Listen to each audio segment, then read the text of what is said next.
Hey guys, it's Enzo, and Mobile Legends is really a game of new strategies and non-stop meta changes. Some are still there and remain effective, but the game's evolution will not stop. So there will always be new strategies and new meta that will come up. For today's video, we will tackle the most apparent change in today's Mobile Legends. Who are the effective fighter heroes that can be attacked, and why they are so much better guards for the jungler. There have been some changes that happened before. You will remember and you will still see in today's Mobile Legends game that the mage heroes are now being played as support, or the fourth position for the team. Because of the mage's ability to help guard and protect the jungler, they have the complete skill to do the dirty work with the help of the tank. Like tanks, some fighters have enough durability to withstand damage of the enemies, and some of them have much durability than some other tanks. But the main reason why they're excelling in today's meta is the revolution of the game. The game is now fast to the point that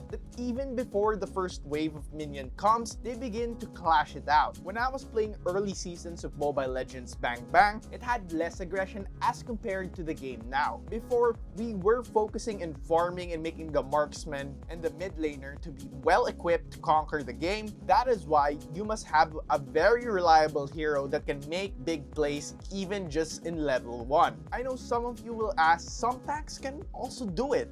Yes, they can also help kill or harass enemies in the early game, but the difference is that the fighter heroes have much less cooldowns for their skills. So it means they can spam it all the time to make their enemies much more uncomfortable. Aside from that, they have much more agility than the tanks. So they are great heroes in terms of harassing, crowd controlling, supporting, and of course, ambushing. Now, let us talk about the top fighter heroes that can be a good tank in your team. First is Chu. Chu has been a very essential tank for a long time. There has even been a time that he was considered as a tank, not a fighter. He is an excellent tank because of his crowd controlling abilities that will knock off enemies and even control them for a short period of time with his ultimate skill. Aside from that, even though he will be played as a tank, he can also kill squishy enemies even without the help of physical items using his skills and passive. Also, his second skill makes him a complete tank because he can dodge some of the enemy's stun and gain a shield while doing it. So you will not have a problem checking the bushes if there are enemies in it. Next on our list is Jawhead.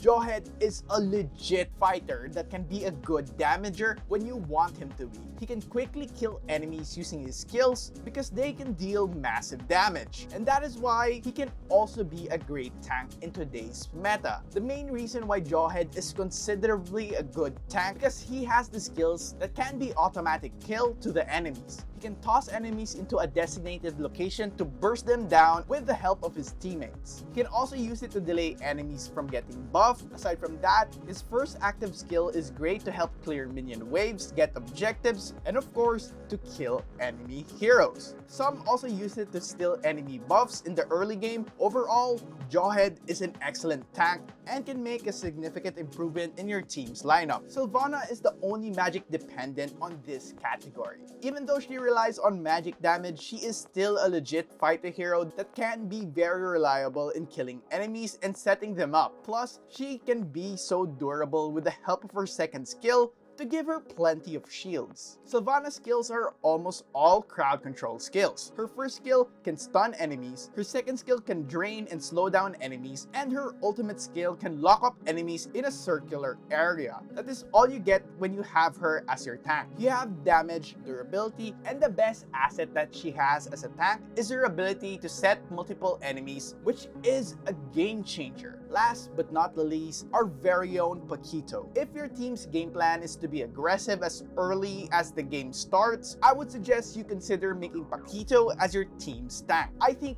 he is the best hero in terms of killing enemies in the early game. May he be alone or with his teammates, he can kill enemies in just a matter of seconds in the first few minutes of the game. He has skills that have less cooldown reduction, and his damaging ability is very high. His first skill is a punch that can clear minion waves, while his second skill is also another punch and a dash forward that will also give him a shield whenever he uses it. His ultimate skill can knock up enemies and can damage a lot. But the best part of Paquito is his passive, that whenever he uses his skills on a minion or attack a hero, you will reach the full 4 bar of his passive and do a skill twice in a row. Imagine being knocked up twice in a row. That is so deadly. Even though Paquito is not that durable enough to take damage from the enemies, you can always build defensive items to compensate with it. These are just some ideas that we obviously see as very effective and can make you cope up with the game. If you're not comfortable with it and prefer a classic tank hero, then just go for it. Besides,